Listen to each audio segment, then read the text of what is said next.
Do you hear it? That's the calm after the storm of hashtag drama in the online role-playing game community, where for 19 days straight, hundreds of thousands of people, myself included, were either captivated by or mildly morbidly curious as to why beloved D&D YouTube comedian Duke, aka One Shot Questers, was angrily auditing a recently crowdfunded actual play show, min-maxed by a supergroup of martial artist short-form creators. I reached out to Duke when I saw his first video because there really was anger. There were tears shed, comment sections turned off and then on again, followed by back and forth hour-long response videos with D&D commentary tuber, Crispy's Tavern, and tons of smaller channels piling on too, no less than 6 of them getting their most viewed video out of this controversy. Those are just the ones I found in a 5-minute search. I don't think I've seen clamoring for details and commentary like that since D&D's open gaming license scandal in 2023 and never before that. But I'm not dredging up this hopefully settled One-Shot Questers controversy for a gruesome play-by-play, quite the opposite. I'll be dredging up another topic, which, in light of this one, seems to have much more credence than most of us gave it credit for a few months ago. Because I'm Bob, this is where we learn how to have more fun playing RPGs together, and this shared online space is like our game table. And when your fellow players are shouting at each other across the table, you let them settle down, and then you have to talk about what went wrong before you can jump back into the game. Therefore, this comment section is not a place for personal ad hominem attacks on anyone involved. You're welcome to leave personal, compassionate comments or to critique ideas and words, but going after the people never helps, and everyone in these two situations has already had to deal with enough. So first, here's the briefest background I can manage on the One-Shot Questers story, summarizing hours of content in a way that I think remains fair to everyone. On November 23rd, 2025, Sellsword Arts launched a GoFundMe aiming to raise $20,000 to produce the min-maxed D&D actual play show featuring a group of other nerdy, weapons-focused content creators and a D&D-focused content creator to be the Dungeon Master. They stated up front, quote, "No personal use of the funds will occur. Everything raised here will go directly into creating, filming, and delivering the project as outlined in the campaign description. That included the equipment, a studio space, a custom set, as well as travel and lodging for the cast from around the world." But only a few days later, November 28th, Sellsword Arts announced, while visiting home for Thanksgiving, that they're ending the campaign early, and that they'll now be producing multiple seasons of the show because they had raised about $100,000, 5 times their goal. And yeah, in a minute we'll talk about how this is very different from an RPG publishing Kickstarter setting a $20,000 goal and earning like $1 million, which happens all the time it seems. So, fast forward to March 1st, 2026, episode 1 of Min-Max came out on YouTube with overwhelmingly positive feedback from the fans, until one day later, March 2nd, the controversy began. One Shot Questers published a half-hour analysis of how the production could have been more efficient, raising quality while lowering costs on everything from the set to the video and audio gear to the logo, because he was, quote from the intro, sick and tired of creators and events taking advantage of this vulnerable community, alleging that he has private messages from some RPG creators from previous events where fans were taken advantage of. So this min-max GoFundMe was the straw that broke the camel's back. However, during the following 18 days, many response videos were published almost exclusively refuting Duke's claims, most notably by Sellsword Arts, calmly explaining their expenses and how excess funds will go to future seasons, and by Crispy's Tavern, a D&D creator well known today for documenting and spicing up stories of scandalous behavior in the RPG fandom, who went into even more detail than Duke and Sellsword Arts about how the expenses seemed justified. Then Duke doubled down against Crispy specifically, and personally, that's where I stopped following along, but Crispy responded again too, and that one seems to have ended the situation about a week and a half ago as of the time I'm writing this video. And that's pretty much it. If you disagree with my representation of what happened here, feel free to add context below, but I want to move swiftly into why this controversy happened. What were the underlying expectations and preconditions that turned the launch of a cool D&D actual play show into, allegedly, a ripoff for the fans? Because figuring this out is how we prevent more online RPG fun from being twisted into controversy in the future, and how we'll connect to the other topic I promised to dredge up, which doesn't need to be so mysterious. It's how Professor DM's video on Dungeon Tube is dying is seemingly turning out to be correct, but not in the way that Professor, me, or anyone else predicted. Okay, and this is ironic for this video, but I think I just discovered a button on my camera that makes the background look like cinematic and blurry that I could have been using for years. Now it's off. And now it's on. Is that very different? And now it's off again. Is anything changing? So as you may remember, Duke was not the first RPG tuber exposing scams this year. His first video about min-max came out shortly after the news from XP to Level 3 about the Grit and Glory RPG Kickstarter not paying the creators and artists they hired, and other popular videos from Bonus Reaction about RPG products not quite working as advertised. All that to say, please keep in mind that RPG scams were a big concern weighing on a lot of our minds when Duke made that first video.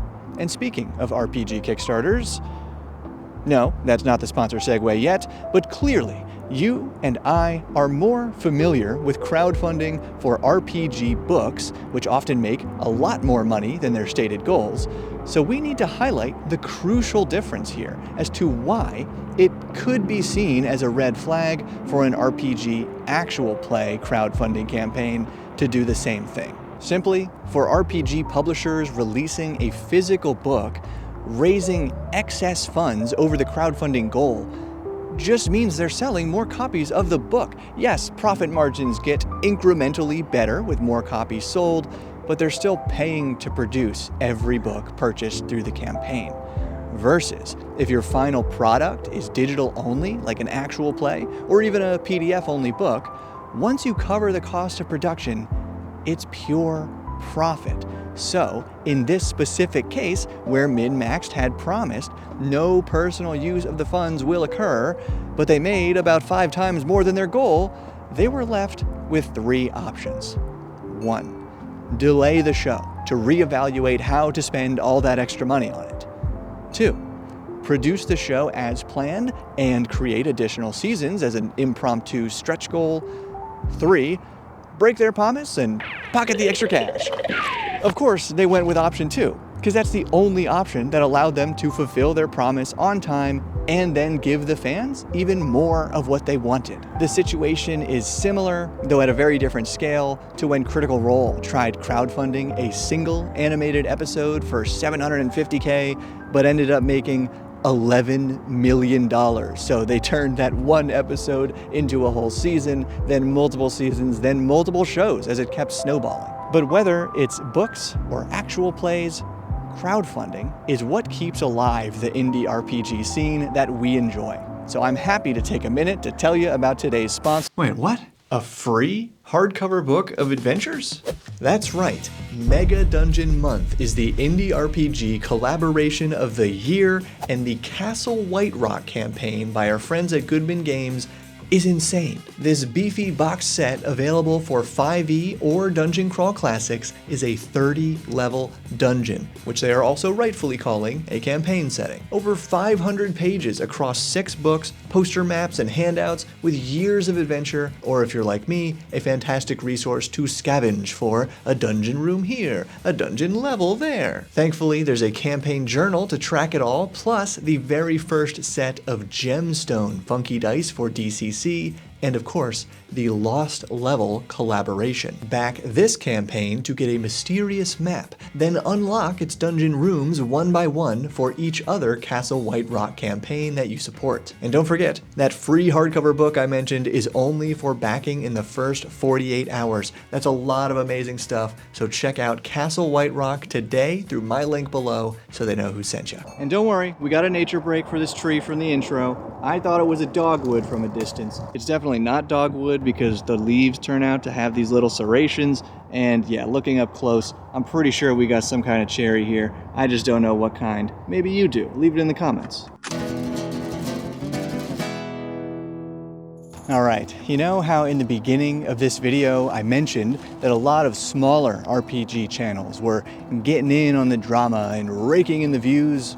Well, one of those videos I checked out really hit home for me, basically inspiring me to make this video and discuss this topic at all. And I'm linking it below because it deserves way more attention than it got.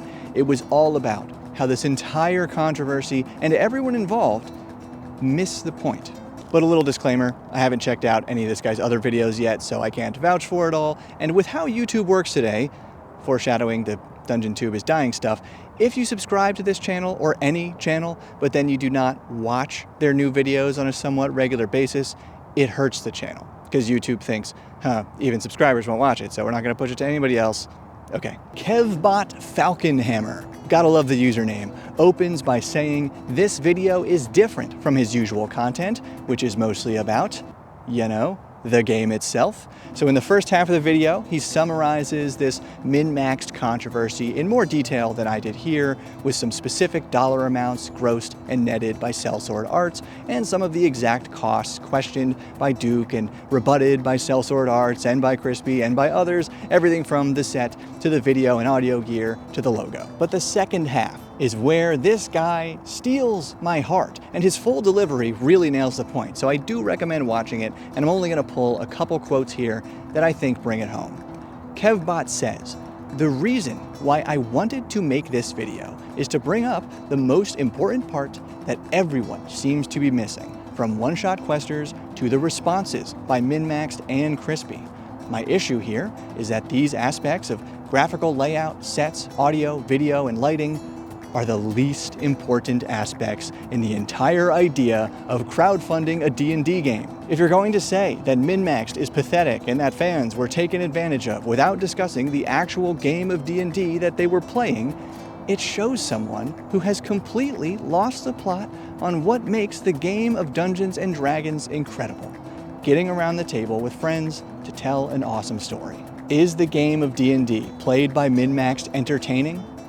If the answer to that question is yes, then literally no criticism brought up by one-shot questers or allegations of scamming and taking advantage of their audience matters, because anything outside of the quality of the game itself is completely irrelevant and misses what makes the game of D&D so great."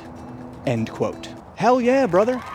If anything, he goes a little overboard. Like, if the audio were genuinely jacked up, viewers wouldn't be able to enjoy it, even if it were the greatest session of D&D ever played. But yeah, I was kinda embarrassed for myself that I needed this guy's video to snap me out of the controversy and remember, oh duh, if their game was fun and they're gonna use that extra money for more games, then the fans got exactly what they wanted. Moreover, I think this is analogous to what Professor DM was trying to get at with his Dungeon Tube is Dying video. But similar to one-shot questers, tunnel vision on expenses and production quality, Professor was laser focused on YouTube video views going down for his channel and allegedly for the biggest D&D YouTubers.